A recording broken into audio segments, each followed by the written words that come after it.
کہیں عرب قومیت پر، کہیں کسی اور عصبیت پر تحریکیں چلی ہیں، صرف تحریک پاکستان تھی کہ پاکستان کا مطلب کیا؟ لا الہ الا اللہ۔ وہی سبب ہے کہ یہاں قرارداد مقاصد پاس ہوئی، حاکمیت اللہ کی ہے کہ اکبر نام لیتا ہے خدا کا اس زمانے میں۔ یہ سارا ماضی سامنے رکھیے اور حضور کی دی ہوئی پیشن گوئیوں کا مستقبل سامنے رکھیے، ان دونوں سے ثابت ہوتا ہے اس خطۂ ارضی سے کچھ ہونا ہے۔ یہ نہیں میں کہہ سکتا جو یہودی ورلڈ آرڈر کی نگاہوں میں کھٹک رہا، میں کھٹکتا ہوں دل یزداں میں کانٹے کی، اگرچہ ان کی اسٹریٹجی کیا ہے؟ ایک ایک کر کے ان کے حصے بکھرے کر کے تیا پانچا کرو۔ ابھی وہ بلاک کون سا ہے؟ ایران ہے، افغانستان ہے، پاکستان ہے اور روسی ترکستان سے آزاد ہونے والی جو ریاستیں ہیں، یہ ایک سالڈ، یہ عجمی مسلمان ہے، عربی نہیں، عربی گئے، یہ نوٹ کر لیجیے، اس لیے کہ عربوں کو اللہ نے فضیلت دی تھی، محمد ان میں سے تھے صلی اللہ علیہ وسلم، یہ رتبہ بلند ملا جن کو مل گیا۔ لیکن ساتھ ہی اللہ نے دھمکی بھی دے دی تھی سورہ محمد میں، ان تتولوا یستبدل قوما غیرکم، اگر تم پیٹھ دکھا دو گے اس مشن کو جو ہم نے تمہارے حوالے کیا ہے، تمہیں ہٹائیں گے، کسی اور کو لے آئے۔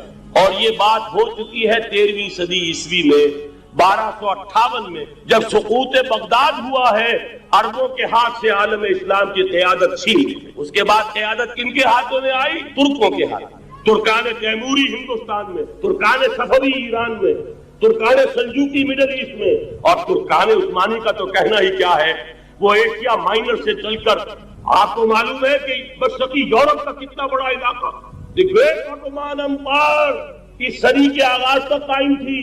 اس صدی میں عجیب عجیب معجزے ہوئے ہیں۔ گریٹ آٹومان امپائر جو 3 بر اعظموں پر محیط، نام و نشان ختم۔ The great U S S R, نام و نشان ختم۔ اب تو روس صاحب ایک ملک کی حیثیت سے رہ گئے۔ یہ اس صدی میں دو اور وقت نہیں ہے میں اور آپ کو کیا بتاؤں، اس صدی میں تو بڑے بڑے عجیب عجوبے ہوئے ہیں، بڑی بڑی 2 عظیم جنگیں ہو چکی ہیں، تیسری جو ہے سر پر کھڑی ہے، دور نہیں ہے، جس کو حدیث میں کہا گیا ہے الملحمۃ العظمی، تاریخ انسانی کی عظیم جنگ، اور وہی صلیبی جنگ جس کا آغاز بوسنیا سے ہو چکا۔ وہ تو آپ نے سنا ہوگا اقبال کا شعر، میرے عرب کو آئی ٹھنڈی ہوا جہاں سے، میرا وطن وہی ہے، میرا وطن وہی ہے۔ حدیث میں آتا ہے یخرج ناس من المشرق یؤتون للمہدی، یعنی سلطان مشرق سے فوجیں نکلیں گی یہ جو کہ مہدی کی حکومت قائم کریں گے، لیکن جتنا خون یہاں پر خلوص کے ساتھ دیا گیا ہے اس کی مقدار بھی کم نہیں ہے، یہاں سے خیر برآمد ہوگا۔ اور دوسری بات اپنے بارے میں نوٹ کر لیجئے، یہ پاکستان، بچا کھچا Pakistan, what remains of Pakistan, یہ اصل میں ہے کیا؟ مولانا بہت خوبصورت انداز میں فرما رہے تھے، یہ 313 نہیں تھے، اسلام تھا، اسی طرح نوٹ کیجئے، پاکستان نہیں ہے، 4 صدیوں کی تجدیدی مساعی کا حاصل۔ آپ نے کبھی نوٹ کیا ختم نبوت کے بعد اب سب سے اونچا منصب کس کا ہے؟ مجددین۔ سنن ابی داؤد کی روایت، ان اللہ یبعث فی هذه الامہ علی راس کل 100 عام من یجدد لها دینها۔ اور نوٹ کیجئے کوئی بات ہے، ایک سارے مجدد عالم عرب میں پیدا ہوئے، جیسے ہی دوسرا 1000 سال شروع ہوا، الف ثانی کا مجدد اعظم شیخ احمد سرہندی کہاں تھا؟ صنم خانہ ہند میں، حاضر کی لحظ پر، وہ خاک کے ہے زیر فلک مطلع انوار، گردن نہ جھکی جس کی جہانگیر کے آگے، جس کے نفس گرم سے ہے گرمی آگا۔ وہ پھر 12ویں صدی کا مجدد اعظم امام الہند شاہ ولی اللہ دہلوی، 13ویں صدی کا مجدد اعظم سید احمد بریلوی، اس کے خون کا امین اور اس کے ساتھ کے شہداء کے خون کا امین، ان کے جسموں کا امین آپ کا خطہ ہدارہ، آپ کا خطہ سوات، اس میں ان کی جانیں ہیں جو جیتی گئی ہیں۔ اور وہ نہایت ناصحت کر دوں، دور صحابہ کے بعد اتنا خالص اسلامی جہاد پوری مسلمان تاریخ میں نہیں ملے گا جتنا وہ تحریک شہید دیکھ کر۔ 14ویں صدی ہجری میں شیخ الہند جیسا مجاہد اعظم کہ انگریز نے گرفتار کر کے قید بھی کیا ہے، تو کہاں ہندوستان میں نہیں، کہاں جزیرہ سائرس، کیا نام تھا؟ مالٹا، جزیرہ مالٹا بحر روم میں۔ اقبال کے نفس سے ہے لالے کی آگ تیز، ایسے غزل سرا کو چمن سے نکال دو، کہیں ہندوستان کی کسی جیل میں ہوا تو شاید اس کے نفس کی گرمی ہی سے کوئی حرارت پیدا ہو جائے۔ اور اسی صدی میں 14ویں صدی ہجری میں اقبال جیسا مفکر، اسی 14ویں صدی ہجری میں مودودی جیسا مصنف، اسی 14ویں صدی ہجری میں مولانا الیاس جیسا مبلغ رحمہم اللہ، عظیم شخصیتیں آج پورے عالم اسلام میں آپ کو تبلیغ گوش ملیں گے. یہ کہاں سے شروع ہوئی تحریک؟ دہلی کی چھوٹی سی مسجد بنگلے والی اب تو بڑی عالیشان ہو گئی ہے. جب وہاں شروع ہوا تھا کام بڑی چھوٹی. یہ سارے کام یہاں کیوں ہوئے؟ پورا عالم اسلام آزاد ہوا، کہیں نعرہ اسلام کا نہیں لگا، کہیں عرب قومیت پر، کہیں کسی اور عصبیت پر تحریکیں چلی ہے. صرف تحریک پاکستان تھی کہ پاکستان کا مطلب کیا؟ لا الہ الا اللہ. وہی سبب ہے کہ یہاں قرارداد مقاصد پاس ہوئی. حاکمیت اللہ کی ہے کہ اکبر نام لیتا ہے خدا کا اس زمانے میں. یہ سارا ماضی سامنے رکھیے اور حضور کی دی ہوئی پیشین گوئیوں کا مستقبل سامنے رکھیے. ان دونوں سے ثابت ہوتا ہے اس خطہ ارضی سے کچھ ہونا ہے. اگرچہ بھٹکے ہوئے ہیں لیکن کبھی بھولی ہوئی منزل بھی یاد آتی ہے راہی کو، اور بھٹکے ہوئے آہو کو پھر سوئے حرم لے چل. اس کی ضرورت ہے مسلمان کو پھر اس کا مقصد یاد دلایا جائے. پاکستان اس لیے نہیں بنایا گیا تھا کہ ہمارے ہاں کانٹے اور بجلے نہیں تھے تو ہمارے پاس اس کے بھی باپ وجود میں آ جائے، اس لیے تو نہیں بنایا گیا تھا. پاکستان اس لیے نہیں بنایا گیا تھا کہ جاگیرداروں کی جاگیرداریاں محفوظ ہو جائیں. پاکستان اس لیے تو نہیں بنایا گیا. اور یہ کہ نمازیں اور مسجدیں تعمیر ہو جائیں، مسجدیں تو امریکہ میں تعمیر ہو رہی ہیں عالی شان سے عالی شان، اس لیے پاکستان نہیں بنا. آج بھی مسلمان، میں معذرت سے عرض کر رہا ہوں مولانا سے، آج بھی بھارتی مسلمان کی ایوریج نمازی ہونے کے اعتبار سے پاکستانی مسلمان سے کہیں بہتر. آج بھی برقع نظر آ جائے گا تو ہندوستان میں نظر آ جائے گا. میں نے اپنی آنکھوں سے دیکھا چند سال پہلے جب مکہ مسجد حیدرآباد دکن میں 3 دن مسلسل میری تقریریں ہوئی ہے، 10,000 مرد اور 5,000 خواتین، اور ان میں سے کوئی بغیر برقعے کے نہیں. ایک سیلاب نظر آ رہا تھا برقعوں کا کہ جب تک ختم ہوا ہے رات کے 12 بجے 3 دن تک متوا. یہاں کہاں نظر آئے گا برقع آپ کو؟ یہاں تو جس کے پاس 2 پیسے ہو گئے اس نے سب سے پہلے برقع اتار کے پھینک دیا. معلوم اچھی طرح سمجھ لیجئے یہ چیزیں تو وہاں زیادہ ہیں جہاں کی نسبت. اصل ضرورت تھی کہ یہاں اس نظام کو قائم، وہ نظام عدل اجتماعی، وہ جس میں حریت ہو، جس میں عام آدمی بھی خلیفہ وقت کو ٹوک سکے. یہ کرتا کیسے بن گیا؟ ایک خاتون بھی کھڑی ہو کر دامن پکڑ لے، عمر تمہیں کیا حق ہے کہ ہمارے بہن کے اوپر پابندی لگا رہے ہو؟ جبکہ اللہ نے نہیں لگائی. اللہ قرآن میں خنزارہ کا لفظ استعمال کر رہا ہے. ڈھیر سونا دے دے کوئی شخص اپنی بیوی کو مہر کے طلاق دیتے وقت اس میں سے کچھ نہیں لے سکتا. آپ کون ہوتے ہمارے حق کے اوپر پابندی لگانے والے؟ اور عمر نے کہا آج ایک بڑھیا نے اب عمر کو دین سکھایا. آرڈیننس واپس. حضرت سعد بن ابی وقاص رضی اللہ تعالی عنہ جو فاتح ایران تھے، وہ گورنر ایسے نہیں بن گئے تھے ریوڑیاں بٹی ہو اور گورنری مل گئی ہو. وہ تو خود فاتح تھے ایران کے، اس لیے گورنر.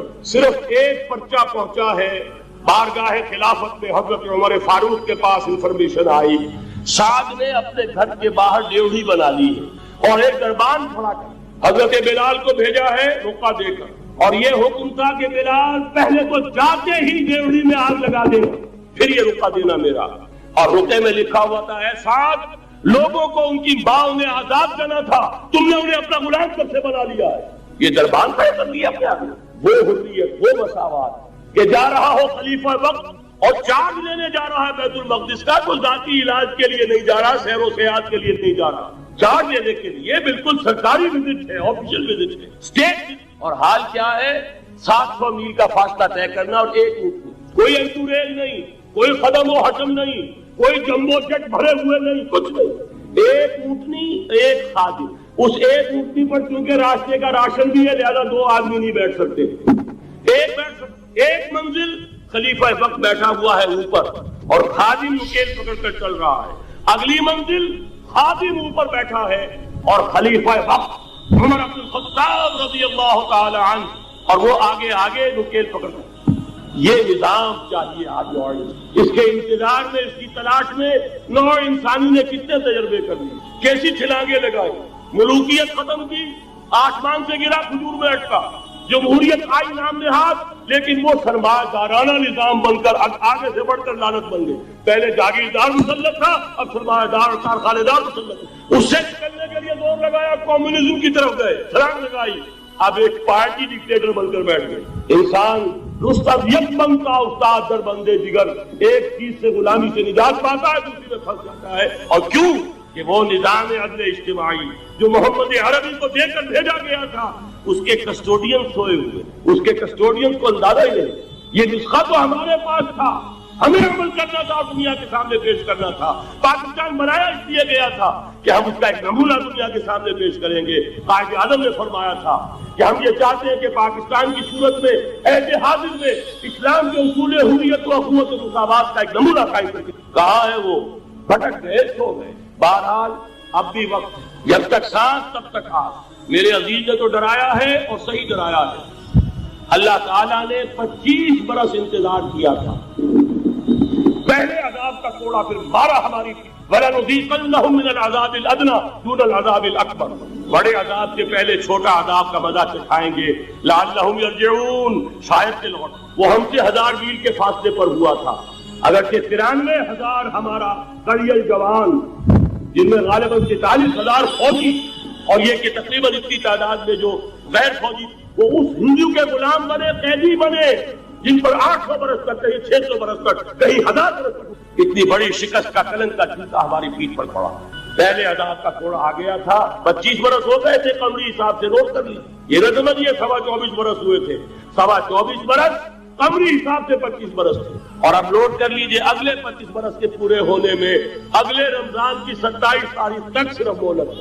نصف صدی پوری ہوا چاہتی. کوئی عجب نہیں اور عذاب الادنا کے بعد ہم جاگے نہیں، ہوش میں نہیں آئے. کوئی عجب نہیں کہ بڑے عذاب کا کوڑا ہماری پیٹھوں پر پڑے. لیکن مجھے یہ یقین ہے، نوٹ کر لیجیے، اگر یہ دوسرا امکان ہو گیا، خدا نہ خواستہ اللہ کے عذاب کا کوڑا ہماری پیٹھ پر پڑتا، مجھے یقین ہے اللہ ہندوؤں کو مسلمان بننے کی توفیق دے گا.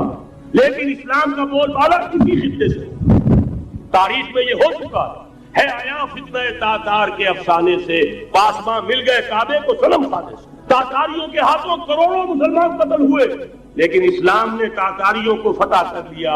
اور پھر اسلام کا مسلمانوں کا دوسرا دور عروج انہی تاتاریوں کی مختلف شاخوں کے تحت ہوا. وہ تاتاری ہی تو تھے، وہ سارے ہوش، ٹرکش ہوش، ترکان تیموری، Terken سبوی، Terken Seljuqi, Terken Usmani, وہی تو اسٹاپ تو وہی ہے. آیا پاسماں مل گئے کعبے کو صنم سے، اس لیے کہ حضور نے فرمایا مسجد سے ہوگا، جہاں سے فوجی چلیں گی. تو کوئی عجب نہیں. بہرحال یہ 2 امکانات ہیں، لیکن اس کا فیصلہ تیرے ہاتھوں میں ہے، دل یا بدن. سیدھی سیدھی بات. اگر تو اب بھی ہم ٹھیک ہو جائے، جاگ جائے، ہوش میں آ جائے، قوم یونس کی طرح توبہ کر لے، تو بغیر عذاب کے کوڑے کی رحمت خداوندی ہم پر سایہ کرے. اگر ہم نہ جاگے تو وہ عذاب کا کوڑا آئے. یہ نہیں میں کہہ سکتا نظریہ قریب بعید ما توعدون، یہ میں نہیں کہہ سکتا. یقین کے ساتھ جانتا ہوں کہ آئے گا، لیکن یہ کہ اس کے بعد بھی یہی عربوں پر عذاب یہودیوں کے ہاتھوں، اس لیے ان کو بچایا گیا. اب اس میں بڑی تلخ بات آپ سے کہہ رہا ہوں، یہ آپ کے لیے قبول کرنا آسان نہیں، حلق سے نیچے اٹھنے کی مشکل سے، کہ عقلی طور پر رسول نہ مغلوب ہو سکتا ہے نہ قتل ہو سکتا ہے. ہمارا عقیدہ ہے ماں صلبوہ وما قتلوہ. لیکن یہ کہ اگر یہودی، اگر جو قادیانی مانتے ہیں سولی چڑھ گئے تو صلیب تو ہو گئی، قرآن کی نفی تو ہو گئی. ہاں مرا نہیں، یہ دوسری بات ہے. دوسری بات یہ ہے کہ رسولوں کے باب میں اللہ کا قانون کیا ہے. اگر کسی قوم کی طرف رسول کو بھیجا اور اس قوم نے بحثیت مجموعی انکار کر دیا، رد کر دیا، ریجیکٹ کر دیا، پوری قوم ہلاک، اور رسول اور اس کے جو چند ساتھی ایمان لے آتے تھے وہ وہاں سے ہجرت کر کے چلے جاتے. لیکن ہجرت کر کے جاتے تھے تو اس کے بعد کسی اور مقام پر کریں گے اہل نظر تازہ بستیاں آباد. پھر وہاں پر ایک قوم انہوں نے جو ہے اپنا مرکز بنایا، ایک نئی امت کھڑی ہو گئی. اس کی سب سے بڑی مثال کیا ہے؟ قوم عاد ختم ہوئی حضرت ہود علیہ السلام کو ریجیکٹ کرنے کی باعث ہلاک کر دی گئی. حضرت ہود علیہ السلام اپنے ساتھیوں کو لے کر، یہ قوم عاد تھی عرب کا جزیرہ نما عرب کے جنوبی علاقے کے اندر، جو اب صحرا ہے، بہت بدترین صحرا، عروب الخالی جسے کہتے ہیں، خالی ہے، وہاں کوئی زندگی کے آثار ہے ہی نہیں، نہ کوئی پتی ہے، نہ کوئی گھاس ہے، نہ کوئی انسان ہے، نہ کوئی حیوان، کچھ نہیں. عروب الخالی بدترین سے وہ صحرا ایسا ہے کہ اس کے اندر کوئی چیز ٹکتی نہیں ہے، جو چیز اوپر ہوگی وہ دھستی چلی جائے گا. ورنہ عام صحرا کے اندر اس کے اوپر اونٹ بھی چلتا ہے، انسان بھی چلتے ہیں، لیکن اس میں نہیں. تو یہاں پر قوم عاد جو ہے آباد تھی، اور اب جو ہے وہ سیٹلائٹ سے دیکھ لیا گیا ہے کہ قوم عاد کا جو بڑا بادشاہ تھا شداد، اس نے جو جنت بنائی تھی وہ موجود ہے زیر زمین، اسی صحرا کے نیچے دفن شدہ موجود، جس کو کہا گیا ہے الم تر کیف فعل ربک بعاد ارم ذات العماد التي لم يخلق مثلها في البلاد. ایسے ایسے ستونوں والا جیسے پہلے دنیا میں بنے ہی نہیں تھے. وہ قوم عاد تھی، بڑی زبردست قوم تھی، قوم جبارین. لیکن یہ کہ اس کے بعد ہلاک ہوئی. اب حضرت ہود اپنے مسلمان ساتھی کو لے کر نکل گئے جزیرہ نما عرب کے مغربی کونے میں جا کر، شمال مغربی کونے میں آباد ہو گئے. وہاں ایک نئی قوم پیدا ہوئی، ثمود. اب یہ اسلامی بستی، لیکن اس کے اندر بھی پھر بعد میں زوال آیا، پھر وہاں نبی بھی آئے، لیکن اس کے بعد یہ کہ آخری رسول بھیجے گئے حضرت صالح، اور وہ بھی ہلاک ہوئے کیونکہ حضرت صالح کو رد کر دیا۔ تو یہ میں نے مثال دی ہے آپ کو کہ رسول جو ہے وہ وہاں سے اگر ہجرت کرتا ہے تو ہجرت کر کے وہ یہ نہیں جان بچا کے جا کے گمنامی میں کہیں مر گیا، وہ تو جا کر اپنے ساتھیوں کو لے کر جائے گا اور جا کر جو ہے وہاں پر جو ہے ایک نئی جگہ پر آباد ہوگا، ایک نئی تہذیب ابھرے گی۔ تو یہ تو نہیں ہوا، یہ گمنام ہو کر آ کر کشمیر میں مر گیا تو اس کی کیا حیثیت ہوئی؟ حضرت عیسیٰ علیہ السلام یا تو اگر ہجرت کرتے یا جب انہیں معلوم ہو گیا تھا کہ میرے قتل کا فتویٰ ہو گیا ہے تو آپ وہاں سے ہجرت کر سکتے تھے، لیکن اپنے ساتھیوں کو تو لے کر جاتے نا، اپنے حواریین کو لے کر جاتے، اور کہتے ہیں 12 حواریین کے علاوہ اور بھی کوئی 70 کے قریب لوگ تھے جو ان پر ایمان لائے تھے، ان کو لے کر جاتے، کسی جگہ آپ آباد ہوتے، وہاں ایک نئی جو ہے بستی بنتی، وہاں مسلمانوں کی ایک آبادی ہوتی، تو ان میں سے کوئی شے بھی نہیں ہوئی، بات ہی ختم ہوئی۔ لہذا عقلی طور پر بھی یہ بات ثابت نہیں ہو سکتی، خلاف عقل ہے، قرآن کے اصولوں کے خلاف ہے کہ وہ پھولی چڑھے ہوں لیکن مرے نہ ہو، پھر اتر گئے تو مرم پٹی کر دی۔ اچھا کیا رومنوں کو اور یہودیوں کو پتہ نہیں چلا کہ مریم پٹی ہو رہی ہے اس کی اور عیسیٰ مرا نہیں ہے؟ اگر ان کو پتہ چل جاتا تو کیا وہ چھوڑ دیں؟ اب مرہم پٹی کے بغیر تو 12 جو شخص سولی پر لٹکا رہا ہے وہ تو تقریباً مردہ ہی ہوتا ہے نا۔ وہ چلیے ہو سکتا ہے کہ کوئی ایسا امکان ہو کہ اس کی نبض ابھی چل رہی ہو اور وہ اتار لیا جائے اور مرہم پٹی کر لی جائے تو بچ جائے، لیکن یہ کہ پھر اس کے بعد وہ اگر وہاں سے ہجرت کرتے تو وہاں سے وہ اپنے حواریین کو لے کر جاتے اور کسی نئی جگہ پر جا کر آباد ہوتے۔ ان دونوں اعتبارات سے یہ بات ناقابل قبول ہے، ناقابل یقین۔ لیکن اسی مسئلے کو لے کر انہوں نے جو جیسا کہ میں نے بتایا تھا وفات ہو گئی، کیسے ہو سکتا ہے؟ ہمارے نبی جو سید المرسلین ہے وہ تو زیر زمین دفن ہو گئے اور یہ جو آسمان پر اٹھا لیے گئے، یہ کیسے ہو سکتا ہے؟ بس اس کے اوپر عام لوگ جو ہیں وہ متاثر ہوئے، اور خاص طور پر وہ سائنٹیفک مائنڈ جو بن گیا تھا، تو چونکہ سائنس کے اس خاکے کے اندر وہ بات فٹ نہیں بیٹھتی، لہذا ان لوگوں نے اس کو قبول کیا۔ اب یہ کہ یہ جو واحد استثناء ہوا ہے یہ کسی اور کے ساتھ نہیں، ویسے حضرت مسیح کی پوری شخصیت مستثنیٰ ہے، بن باپ کے تو کوئی اور رسول پیدا ہوا ہی نہیں، نہ نبی پیدا ہوا۔ پھر وہ معجزے جو حضرت مسیح کو ملے کسی نبی کو نہیں ملے۔ حضرت صالح کو ایک ہی معجزہ ملا تھا نا ایسا کہ لوگوں نے کہا کہ تم یہ اس چٹان میں سے ابھی ایک گابن اونٹنی برآمد کر کے دکھا دو، وہ دکھا دی گئی، پھر ہلاک کر دیے گئے۔ لیکن جو اور معجزے حضرت مسیح کو دکھائے وہ بچپن میں بولے ہیں، گود میں تھے یا پگوڑے میں تھے، بولے ہیں انی عبد اللہ آتانی الکتاب وجعلنی نبیا۔ یہ بات نہ ہوتی تو حضرت مریم کے کیا حشر کرتی قوم کہ تمہاری بغیر شادی کی یہ کہاں سے لے آئی ہو تم، یہ تو ولد الزنا ہے۔ تو یہ سارا معاملہ جو ہے حضرت عیسیٰ بولے ہیں وہاں پہ، خود وہ بچہ بولا۔ اب اس کے بعد بولنے کی لوگوں کے اندر کیا گنجائش تھی؟ زندہ کو مردہ کر دینا، ثم بإذن اللہ، مردہ زندہ ہو گیا، اور تخلیق حیات، ایک پرندہ بنانا گارے کا، پھونک مارنا اور اس کا وہ پرندہ بن جائے، ایک کوڑی کے جسم پر ہاتھ پھیرنا اور کوڑ ختم، ایک مادر ذات اندھے کی آنکھوں پر ہاتھ پھیرنا اور بینائی آ گئی۔ یہ سارے معجزات مستثنیٰ شخص، ان کا یہ استثناء کیوں کیا گیا؟ یہ بڑی تلخ بات ہے، یہ یاد کر، کیونکہ یا تو قوم اسی وقت ہلاک کر دی جاتی ہے جیسا کہ ہوا قوم نوح، قوم ہود، قوم عاد، قوم ثمود، قوم شعیب، یہ ہوا کہ نہیں ہوا؟ اور صدوم اور عمورہ کی بستیاں جہاں حضرت لوط بھیجے گئے، اور آل فرعون جو ہلاک کیے گئے، یا تو پوری قوم ہلاک کی جاتی نہیں۔ یہ یوں سمجھیے کہ اس پورے معاملے کو درمیان میں سے ایک وقفہ دے دیا گیا، حضرت عیسیٰ کو اٹھا لیا گیا، اور حضرت عیسیٰ دوبارہ آئیں گے۔ یہ کیوں کیا؟ اب اس میں بڑی تلخ بات آپ سے کہہ رہا ہوں، یہ آپ کے لیے قبول کرنا آسان نہیں، حلق سے نیچے اٹھنے کی۔ اس قوم کو زندہ رکھا گیا ہے جو ملعون اور مغضوب علیہم قوم ہے۔ سب سورہ فاتحہ میں مفسرین لکھتے ہیں ضالین، یہ نصارہ ہے، اور مغضوب علیہم یہ یہودی ہے۔ اور قرآن کہتا ہے لعن الذین کفروا من اہل الکتاب علی لسان داؤد عیسی ابن مریم، لعنت کی گئی ایک ملعون اور مغضوب قوم کے ہاتھوں۔ آخری امت محمد، اور اس کا بھی بہترین حصہ، اس پر عذاب ان کے ہاتھوں آئے گا، عربوں پر عذاب یہودیوں کے ہاتھوں، اس لیے ان کو بچایا گیا۔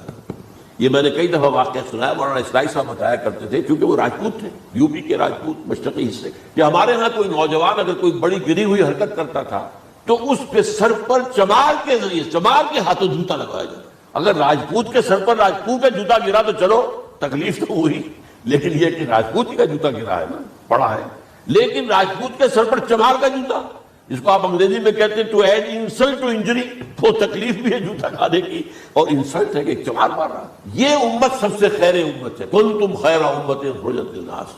اس کے لیے عذاب بھی بدترین آئے گا، اور کن پر آئے گا؟ اس امت کا جو اصل نیوکلیس ہے عرب، جس کے بارے میں حضور کی حدیث موجود ہے ویل للعرب عرب کے لیے بہت بڑی ہلاکت، اور آج ہماری نظر میں آ رہا ہے وہ ملعون اور مغضوب علیہم قوم ان کے سینے کے اندر خنجر کی طرح بھونکی گئی ہے، اور 30 کروڑ کے قریب عرب بے حمیتی، بے غیرتی، بزدلی، کمزوری، ذلت، مسکرت کی مثال بنے ہوئے۔ کوئی بول سکتا ہے اس اسرائیل کے خلاف؟ کوئی بول سکتا ہے؟ 30-35 لاکھ آدمی ہے اسرائیل کے اندر، اس سے زیادہ تو امریکہ میں 50 لاکھ ہے، کل 1.25 کروڑ آدمی ہے یہ یہودی پوری دنیا کے اندر۔ لیکن دیکھیے جو چاہتا کرتا ہے، جب چاہا اس نے عراق کے ایٹمک انسٹالیشن کو تباہ کر دیا، اور سعودی عرب کی فضا میں اس کو فیول کٹ کیا ہے انہوں نے، دوبارہ ری فیولنگ جو ہوئی ہے ان کے جہازوں کی، وہ سعودی عرب کی فضا میں۔ یہ صورت جو ہے عربوں کے اوپر، اور اب جو آنا ہے آرمگیدان، کیونکہ پوری عیسائی دنیا یہودیوں کے قبضے میں ہے، اور یہ رومی ایک حدیث کی روح سے 80 علم لے کر حملہ آور ہوں گے تم پر، اور یہ ہوگا مڈل ایسٹ میں۔ آپ کو معلوم ہے پوری دنیا میں کہا جا رہا ہے 3rd ورلڈ وار جو ہونے والی ہے وہ مڈل ایسٹ میں ہوگی، اور میں ٹوائنبی کا قول آپ کو سنا چکا ہوں، 1950 کا قول ہے۔ اس وقت تک تو سوال ہی پیدا نہیں ہوتا تھا، سارا تصادم جو ہو رہا تھا وہ ایک طرف روسی اور اس کے ساتھی تھے، روس اور اس کے ساتھی، دوسری طرف یہ مغربی یورپ اور امریکہ تھا۔ کوئی مسلمانوں اور عیسائیوں کی کسی جنگ کا تو کوئی امکان نظر ہی نہیں آتا تھا۔ لیکن ٹائنبی نے کہا ہے، جو سب سے بڑا فلاسفر آف ہسٹری ہے 20ویں صدی کا، کہ اب جو جنگ ہوگی بڑی جو اس نیکسٹ سینچری کی، 21 سینچری کی، وہ در حقیقت کمیونزم کے درمیان اور کیپٹلزم کے درمیان نہیں ہوگی، بلکہ عیسائیوں اور مسلمانوں کے درمیان ہوگی۔ یہ میں اس کا حوالہ بھی پورا آپ کو دے چکا ہوں، یہ کہاں یہ بات تھی، تو یہ ہے یہ بات جان لیجیے۔ اور مڈل ایسٹ میں گریٹر اسرائیل بنے گا۔ حدیث میں خبریں، یہ سارے مسلمان ممالک تمہارے ہاتھ سے نکل جائیں گے مسلمانوں، یہ عراق اور اردن اور یہ اور وہ، یہاں تک کہ ترکی، سعودی عرب کا بھی شمالی حصہ نکل جائے گا۔ البتہ مدینے کا جو ان کا پروگرام ہے اس کو اللہ نہیں پورا ہونے دے گا، مدینے میں داخلے کی ان کو اجازت نہیں ملے گی۔ بہرحال یہ سارا کچھ ہونے والا ہے۔ وہ وقت بھی آنے والا ہے کہ حضور کی ایک حدیث کے مطابق ایک شخص کے 1000 بیٹے ہوں گے تو 999 ختم ہو جائیں گے ایک بچے۔ یہ وقت بھی آنے والا ہے کہ حضور فرماتے ہیں اتنی بڑی جنگ ہوگی، اتنی خریدی ہوگی کہ پوری زمین اٹ جائے گی لاشوں سے۔ تو پرندہ جو ہے کوئی، ایک تو پرندے ہوتے ہیں کہ جو مردار خور ہے، گدھ ہے، وہ تو بڑی خوشی سے اترے گے، تناول فرمائیں گے لاشوں کو۔ اسی طریقے سے کوے ہیں، چیلے ہیں، لیکن جو نفاست پسند پرندے ہیں وہ لاش کے اوپر اترنا نہیں چاہتے۔ تو ایک پرندہ اڑتا چلا جائے گا، اسے کہیں زمین پر اترنے کی جگہ نہیں ملے گی، لاشیں لاشیں ہوں گی، یہاں تک کہ وہ تھک ہار کر اس کے جو ہے پر جواب دے جائیں گے، گرے گا تو لاش پر گرے گا۔ یہ وقت آنے والا، اور یہ یہودیوں کے ہاتھ میں، یا یہودیوں کے جو سپورٹرز ہیں اس وقت، جو ان کے ہاتھ میں اعلی کار، ان کے ہاتھ میں آنا ہے۔ میرے نزدیک اس کام کے لیے اس ملعون قوم کو، کہ جو حضرت عیسیٰ کے زمانے سے ملعون ہو چکی، اس کو باقی رکھا گیا، اسے یہ موقع دیا گیا ہے۔ اس نے اسرائیل بنا لیا، تقریباً 2000 سال کے بعد وہ دوبارہ آ کر آباد ہوئے اس سرزمین میں جہاں سے نکال دیے گئے تھے 70 عیسوی کے اندر۔ یہ سارا کچھ کیوں ہو رہا ہے؟ تو در حقیقت میرے نزدیک اللہ عالم حکمت خداوندی انہیں روک کر رکھا گیا ہے، اور حضرت عیسیٰ کو اٹھا لیا۔ پھر وہی عیسیٰ آئیں گے اور انہی کے ہاتھ میں یہ ہلاک ہوگا، سوائے اس کے چونکہ جو ایک میں نے آپ کو کئی دفعہ حوالہ دیا ہے، فلاڈلفیا ٹرمپٹ ایک رسالہ نکلتا ہے پروٹیسٹنٹ عیسائیوں کا، انہوں نے یہ لکھا ہے، اس نے لکھا ہے ایک پرچے کے اندر کہ جب حضرت مسیح آگے اینٹی کرائسٹ ہوگا، وہ لکھا اس نے کہ وہ یہودی ہوگا، حالانکہ وہ پرو یہودی ہے۔ وہ جتنے بھی یہ جو کرسچن زائنسٹ ہیں، یہ تو یہودیوں سے بڑھ کر زائنسٹ ہیں، ان کے بڑے سپورٹر ہیں۔ تو لیکن اس نے لکھا ہے اینٹی کرائسٹ ول بی اے جیو۔ ابھی کچھ عرصے پہلے آپ کو یاد ہوگا نوسٹریڈیمس کا بڑا چرچا ہو گیا تھا، اس کی جو ہے وہ پیشن، اس کی جو 1906 سے لے کر 1924 تک کی جدوجہد ہے، وہ ساری دفاعی جدوجہد تھی۔ ہمارے یہ حقوق ہونے چاہیے، ہمیں اس کی ایشورنس دی جانی چاہیے، ہمیں سیپریٹ الیکٹوریٹ دیا جائے، اور یہ کہ اس سے بھی آگے بڑھ کر ہمیں مرکز میں کچھ زیادہ حیثیت دی جائے تاکہ ہماری بھی کوئی حیثیت ہو، کوئی توازن پیدا ہو سکے۔ بس اسی پر ساری گفتگو کچھ تو شریک تھی۔ اور اس کے ضمن میں محمد علی جناح جو ہے وہ تو پروفٹ آف لو قرار لیے گئے تھے، اتحاد کا پیغام بر۔ وہ 1906 میں تھے انڈیا میں موجود، مسلم لیگ میں شامل نہیں ہوئے تھے، کانگریس کے رکن تھے۔ اس کے بعد 1913 میں جا کر مسلم لیگ میں شامل ہوئے ہیں مولانا محمد علی جوہر کے کہنے پر، پھر بھی کانگریس کے رکن بھی رہے، مسلم لیگ کے رکن بھی رہے، اور انہوں نے حتی الامکان کوشش کی کہ کوئی فارمولا ایسا بن جائے جس پہ کہ اتحاد ہو جائے اور ضمانت مل جائے کہ مسلمانوں کے ساتھ کوئی اس قسم کا سلوک نہیں کیا جائے گا کہ وہ بالکل یوں سمجھیے کہ نیچے لگ کر رہ جائیں، ان کی کوئی حیثیت نہ رہے۔ لیکن وہ ناکام ہوئے، شدت کے ساتھ ناکام ہوئے، اور پھر اس درجے مایوس ہوئے کہ ہندوستان چھوڑ کر جا کر انگلستان میں بس گئے، اور وہاں انہوں نے اپنی لیگل پریکٹس شروع کر دی۔ ایس ایم اکرام صاحب جو ایک بڑے مصنف ہیں، آب کوثر، موج کوثر، رود کوثر کے جو مصنف ہیں، وہ اہم ترین کتابیں ہیں 3 مسلم انڈیا کی، political as well as cultural history, ثقافتی جو معاملہ ہے وہ بھی ساتھ ساتھ ہر دور میں کیا اس کا رنگ رہا ہے، اس کو بہت ہی سمجھیے ایک بڑے ماہرانہ انداز میں انہوں نے بہت عمدگی کے ساتھ مرتب کیا ہے۔ وہ اس وقت آکسفورڈ میں پڑھ رہے تھے، طالب علم تھے، نوجوان، وہ ملے محمد علی جناح سے۔ اس وقت تک ابھی وہ قائد اعظم کا تو خطاب انہیں نہیں ملا تھا، محمد علی جناح، اور ان سے کہا آپ ہندوستان چھوڑ کے کیوں آ گئے، ہندوستان کے مسلمانوں کو تو آپ کی ضرورت ہے۔ تو انہوں نے سخت الفاظ کہے تھے کہ ہندو ناقابل اصلاح ہے، یہ اس وقت کی ہندو قیادت پر ان کا تبصرہ تھا، اور مسلمانوں کا حال یہ ہے کہ ان کا کوئی لیڈر مجھ سے صبح جو بات کرتا ہے شام تک ڈپٹی کمشنر یا گورنر تک پہنچا دیتا ہے، تو ایسی قوم کی قیادت میں کیسے کروں؟ لیکن اصل میں ایک ٹرننگ فیکٹر آیا ہے، turning point in the history of Muslim league movement, and that was 1930۔ اس میں جو الہ آباد میں مسلم لیگ کا سیشن ہوا تھا، اس میں خطبہ صدارت دیا تھا علامہ اقبال نے۔ علامہ اقبال اس سے پہلے ہندوستان میں ایک سور پھونک چکے تھے کہ اب اسلام کی نشرت ثانیہ کا دور آنے والا ہے، اسلام جو ہے دوبارہ دنیا کے اندر برسر عروج آئے گا۔ ایک امید افزا صورتحال علامہ اقبال نے اپنی ملی شاعری سے پیدا کر دی۔ کتاب ملت بیضا کی پھر شیرازہ بندی ہے، یہ شاخ ہاشمی کرنے کو ہے پھر برگ و بر پیدا، سبق پھر پڑھ صداقت کا، شجاعت کا، عدالت کا، لیا جائے گا تجھ سے کام دنیا کی امامت کا۔ نوا پیرا ہو اے بلبل کے ہو تیرے ترنم سے، کبوتر کے تنے نازک میں شاہی کا جگر پیدا۔ اور ویسٹرن سویلائزیشن کو انہوں نے چیلنج کیا تھا، دیار مغرب کے رہنے والوں خدا کی بستی دکان نہیں ہے، کھرا جسے تم سمجھ رہے ہو وہ اب ذرے کم عیار ہوگا، تمہاری تہذیب اپنے خنجر سے آپ ہی خودکشی کرے گی، جو شاخ نازک پہ آشیانہ بنے گا ناپائیدار ہو۔ یہاں فرسٹ ورلڈ وار کے بعد جو عالم اسلام کی کیفیت ہوئی تھی، اس پر کس قدر یاس انگیز، نا امیدی سے بھرا ہوا مرثیہ مولانا حالی نے لکھا تھا۔ قوم کی زبان اس وقت وہ قومی شاعر جو ہے قوم کی زبان ہوتا ہے۔ پستی کا کوئی حد سے گزر نہ دیکھے، اسلام کا گر کر نہ ابھر نہ دیکھے، مانے نہ کبھی مد ہے ہر جزر کے بعد دریا کا ہمارے جو اتر نہ دیکھے۔ اور آخر میں جو مناجات بحضور سرور کونین صلی اللہ علیہ وسلم، اے خاصہ خاصان رسول وقت دعا ہے، امت میں تیری آ کے عجب وقت پڑا ہے، وہ دی جو بڑی شان سے نکلا تھا وطن سے، پردیس میں وہ آج غریب الغربا ہے۔ اسی قسم کے مرثیے علامہ شبلی نے کہے، مولانا حمید الدین فراہی نے کہے، لیکن اقبال پہلا شاعر ہے جس نے کچھ مرثیے بھی کہے ہیں۔ جب انگلینڈ جاتے ہوئے وہ گزر رہے تھے سسلی، جزیرہ سسلی کے پاس سے جہاز گزر رہا تھا، تو دل میں ہوک اٹھی ہے، کبھی یہ مسلمان جہاز رانوں کا مرکز ہوتا تھا، بیس ہوتا تھا، رولے اب دل کھول کر ہے دیدہ خونابہ بار، وہ نظر آتا ہے تہذیب حجازی کا مزار، تھا یہاں ہنگامہ ان سیرا نشینوں کا کبھی، بحر بازی گاہ تھا جن کے سفینوں کا کبھی۔ کہاں ہے مرثیہ بھی کہا، اقبال کی یہاں مرثیہ ہے، لیکن ساتھ ہی ایک امید افزا پیغام کہ اب دوبارہ نکل کے صحرا سے جس نے روما کی سلطنت کو الٹ دیا تھا، سنا ہے یہ قدسیوں سے میں نے، وہ شیر پھر ہوشیار ہوگا۔ یہ جو عوامی ایک فضا ان کی شاعری سے پیدا ہو چکی تھی، ملی شاعری سے، انہوں نے 1930 میں آ کر مسلم لیگ کی موومنٹ میں اس کا انجیکشن لگا دیا۔ اسی طرح چلتی ہوئی ایک تحریک تھی، 1906 سے آئی تھی، 24 برس ہو چکے تھے 1930 تک، اب اس میں ایک انجیکشن لگا دیا گیا، احیاء اسلام۔ اس خطبے میں علامہ نے ایک طرف مسلم قومیت کو بہت مستحکم کیا دلائل کے ساتھ، عمرانی دلائل، پولیٹیکل سائنس کے جو مستحکم اصول ہیں ان کی بنیاد پر کہ مسلمان ایک علیحدہ قوم ہے۔ اور نمبر 2 انہوں نے کہا، اور یہ ایک پروفیسی تھی، ایک طرح کی مستقبل کے بارے میں ایک پیشن گوئی تھی، تجویز نہیں تھی۔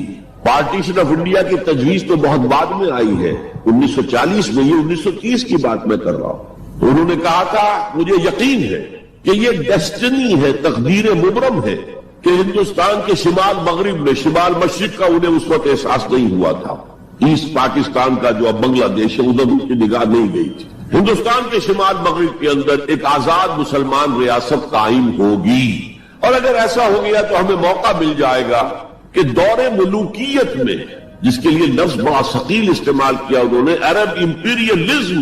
یہ بنو امیہ، بنو عباس یہ عرب امپیریلسٹ تھے، یہ عرب قوم کا امپیریلزم تھا.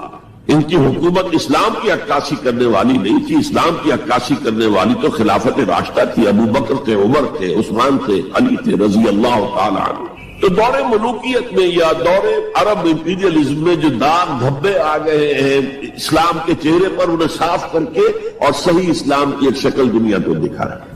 یہ انجیکشن ہے پازیٹیو مقصد کا. اس وقت تک، اس سے پہلے تک تحریک صرف ایک منفی جذبے پر چل رہی تھی، ہندو کا خوف، ہندو اکثریت کا خوف، ایکسپلائٹیشن کا اندیشہ. لیکن اب اسے ایک مثبت بنیاد مل گئی. 1932 میں قائد اعظم گئے انگلستان، لندن، گولڈ میز کانفرنس میں. جناح صاحب اس میں شریک نہیں تھے اس لیے کہ وہ تو ویسے سیاست کا میدان چھوڑ چکے تھے. اس موقع پر پھر علامہ اقبال نے ملاقاتیں کی ہیں جناح صاحب سے، اور وہی انجیکشن ان کو بھی لگا اور انہیں پھر آمادہ کیا کہ آئیں واپس ہندوستان.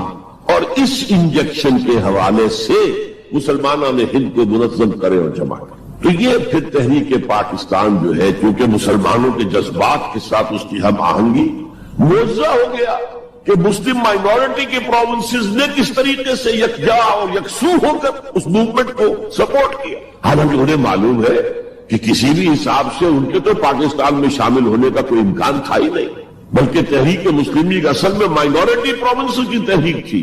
جو صوبے بعد میں پاکستان میں شامل ہوئے ہیں ان میں سرحد میں تو کانگریس کی حکومت تھی ٹل دی لاسٹ ڈیٹ. پنجاب میں یونینسٹ حکومت تھی ٹل دی لاسٹ ڈیٹ. صرف ایک سندھ تھا مغربی پاکستان میں کہ جو وہاں مسلم لیگ کی حکومت تھی. ہاں، بنگال میں مسلم لیگ کی حکومت تھی، اور بنگال ہی مولد ہے جہاں ولادت ہوئی ہے 1906 میں مسلم لیگ کی، اور طویل ترین عرصے تک مسلم لیگ کی حکومت وہاں رہی. اب بھی وہاں پر تحریکیں چلتی رہتی ہیں. اینٹی پاکستان 2 مرتبہ پاکستان نے ایئر فورس بھی استعمال کی ہے وہاں پر. یہ سب کچھ آپ کو معلوم ہے. بہرحال اس کے نتیجے میں ملک تقسیم ہو گیا، اور 2 قوموں کے درمیان جو نفرت اس دوران میں پیدا ہو گئی تھی وہ ایک آتش فشاں کی طرح پھٹ پڑ. جو کچھ ہوا ہے پارٹیشن کے وقت، میں نے آپ کو بتایا تھا انگریزوں سے آزادی ہم نے حاصل کی، لیکن ہم نے نہ ایک انگریز کو مارا نہ کسی انگریز نے ہم میں سے کسی کو مارا. لیکن جو آپس کی خوریزی ہوئی، تاریخ انسانی کی عظیم ترین ٹرانسفر آف پاپولیشن، کروڑوں انسان ادھر سے ادھر سے ادھر ہوئے، اور پھر عظیم خوریزی، بربریت، وحشت. معلوم ہوتا کہ نفرت کی کوئی آگ اندر جل رہی تھی، بس اسے موقع چاہیے تھا کہ وہ ابھر آئے. وہ میں کچھ نہ کچھ تجزیہ کر چکا ہوں کہ یہ نفرت جو ہے کچھ انڈیجینس بھی تھی، کچھ تھی ان کے اندر ایک جذبہ انتقام تھا کہ دوسروں نے ہم پر حکومت کی اتنے عرصے. لیکن اس میں بڑا حصہ جو ہے وہ انگریز کی ڈیوائڈ اینڈ رول پالیسی کا تھا، اور وہ جاتے جاتے ایک بون آف کنٹینشن بھی ڈال گیا کہ یہ دونوں اس پر لڑتے رہے تاکہ ہمارے خلاف کوئی جذبہ نفرت ان کے اندر نہ ابھرے. تو یہ انگریز کی پالیسی تو یقیناً بہت کامیاب تھی، لیکن وہ نفرت کا جو عالم اس وقت تھا اس کو آپ اس وقت امیجن نہیں کر سکتے. وہ نوجوان جو پیدا ہی ہوئے بعد میں پارٹیشن کے بھی 20-25-30 سال بعد پیدا ہوئے، انہیں کیا اندازہ ہو سکتا ہے؟ قطر اندازہ نہیں. کبھی کبھی ربط ہو جاتا ہے معاملہ، جیسے کہ کبھی کسی جگہ ہو گیا، کبھی کسی جگہ ہو گیا. ابھی حال ہی میں جو کچھ گجرات میں ہو گیا تھا وہ ہو جاتا ہے. لیکن یہ کہ کوئی ہندو اور مسلمانوں کے درمیان وہ دشمنی اور وہ معاملہ نہیں ہے، بلکہ بہت سے لوگ اس کو امیجن ہی نہیں کر سکتے کہ معاملہ کس حد تک پہنچ گیا. اس کے بعد ایک خیال یہ تھا ہندوستان میں کہ پاکستان جلدی ختم ہو جائے گا، اور اس کی کوششیں بھی کی گئی. پاکستان کے حصے کا روپیہ روک لیا گیا، پاکستان کے حصے کے ہتھیار روک لیے گئے. پاکستان نے اس کو محسوس کیا کہ it's a threat to its existence, جس کے نتیجے میں، جس کے رد عمل میں وہ امریکہ کی جھولی میں جا گرا. It was a reaction. میں اسلامی جمعیت طلبہ کا ناظم اعلیٰ تھا 1953 میں. ہمارے وزیر اعظم اس وقت تھے خواجہ ناظم الدین، وہ لاہور کے دورے پر آئے تھے. میں طلبہ کا ایک وفد لے کر ان سے ملنے گیا. ایک تو اس زمانے میں وہ اینٹی قادیانی موومنٹ چل رہی تھی اور اس میں بہت کچھ تو خون لاہور میں ہوا تھا. اس کے بارے میں نے کچھ باتیں کی، اور پھر میں نے ان سے کہا یہ میڈو اس بلا کا نام ہے. میڈو تھی اس وقت، مڈل ایسٹ ڈیفنس آرگنائزیشن. آپ کن بندروں میں ہمیں باندھ رہے ہیں؟ بہت ہی بھلے آدمی تھے. مجھے واقعہ یہ ہے کہ ایک ہی میری تو ملاقات ہے، لیکن اس شخص کی شرافت کا اور سادگی کا جو نقش قائم ہوا میرے دل پر وہ آج تک موجود ہے۔ دیکھیے یہ معاملہ جو ہے یہ حکومت کا ہے، یہ آپ نوجوان ہیں، طالب علم ہے، آپ کا اس سے کوئی سروکار نہیں۔ میں ذرا نٹ کھٹ قسم کا تھا اس وقت بھی نوجوان، میں نے کہا جناب آپ ہمیں ان بندروں میں باندھ کر آپ چلتے بنیں گے، ملک تو ہم نے سنبھالنا ہے بعد میں، you must know what you are doing. بس یہ کہنے پر اچھا آگے کوئی جواب نہیں۔ دیکھیں الفاظ 3 جملے ان کے سنا رہا ہوں، یہ پوری ہماری تاریخ کا لب لباب بنتا ہے۔ دیکھیے پنڈت جی تو نہیں چاہتے نا کہ پاکستان قائم رہے، پنڈت نہرو، اور ہم اکیلے تو ہندوستان کا مقابلہ نہیں کر سکتے نا، تو ہمیں تو کوئی سہارا چاہیے نا۔ 3 جملے، یہ پاکستان کی فورن پالیسی کا اول روز سے کارنر سٹون ہے۔ بلکہ یہاں میں ذرا ضمنی طور پر بتا دوں کہ پاکستان کے قائم ہونے اور قائم رہنے میں کتنا بڑا ہاتھ اور کتنا بڑا دخل پنڈت نہرو کا ہے۔ دیکھیے ایک جینیس شخص تھا ابوالکلام آزاد، جینیس، اس میں کوئی شک نہیں، اور کیبنٹ مشن پلان کا مرتب کرنے والا وہی تھا۔ کیبنٹ مشن پلان کو مسلم لیگ نے بھی تسلیم کر لیا کہ ہندوستان 3 زونز کے مشتمل ہوگا، آزاد ہوگا، مرکزی حکومت ایک ہوگی، ایک ویسٹرن زون، ایک ایسٹرن زون، ایک سینٹرل زون، یعنی تقریباً وہی جو پاکستان کا نقشہ تھا کہ ایک مغربی پاکستان، ایک مشرقی پاکستان، ایک نیچے بھارت۔ سینٹرل گورنمنٹ کے پاس فلاں جو ہے یہ اہم ترین چیز ہے تو سینٹرل گورنمنٹ کے پاس ہوگی، فورن پالیسی ہوگی، بجٹ ہوگا، مالیات کا معاملہ ہوگا، ڈیفنس ہوگا، یہ ان کے پاس ہوگا، کمیونیکیشنز ہوگی۔ باقی یہ ریجنز جو ہے ان کو حق ہوگا وہ اپنے اپنے فیصلے کریں، اپنی معاملات چلائیں، اپنے قوانین بنائیں۔ ایک شک اس میں ایسی تھی کہ 10 سال کے بعد کسی بھی حصے کو، کسی زون کو سیسیڈ کرنے کا، علیحدہ ہونے کا حق حاصل ہوگا، گویا کہ کم سے کم 10 سال کے لیے آزاد پاکستان کا مطالبہ ختم۔ قائد اعظم نے مان لیا، تو اب اگر کوئی امکان تھا تو وہ 10 سال کے بعد تھا نا۔ اب کس نے بنوایا پاکستان؟ وہ تو چونکہ مولانا آزاد اس درجے بددل ہو چکے تھے، قائد اعظم نے انہیں شو بوائے کہہ کے اتنا جو ہے بددل کر دیا تھا کہ انہوں نے کانگریس کی صدارت چھوڑ دی۔ تو کہا گیا ان سے آپ صدارت قبول کریں؟ نہیں، پنڈت جی ہو گئے صدر، اور پنڈت جی سے جب پوچھا گیا کیبنٹ مشن پلان کے بارے میں تو انہوں نے کہہ دیا ایک دفعہ ہندوستان آزاد ہو جائے پھر کون کسی کو علیحدہ ہونے دیتا ہے۔ بات تو سچی تھی، نکل جاتی ہے جس کے منہ سے سچی بات مستی میں، فقیہ مستحد بھی سے وہ رندے بادہ خار اچھا، بات تو سچی تھی لیکن کہنے کی نہیں تھی اس وقت۔ اس پر فوراً قائد اعظم نے ریورس گیئر لگایا کہ اگر نیت یہ ہے تو پھر ہم نہیں مانتے، یہ گوئنگ بیک۔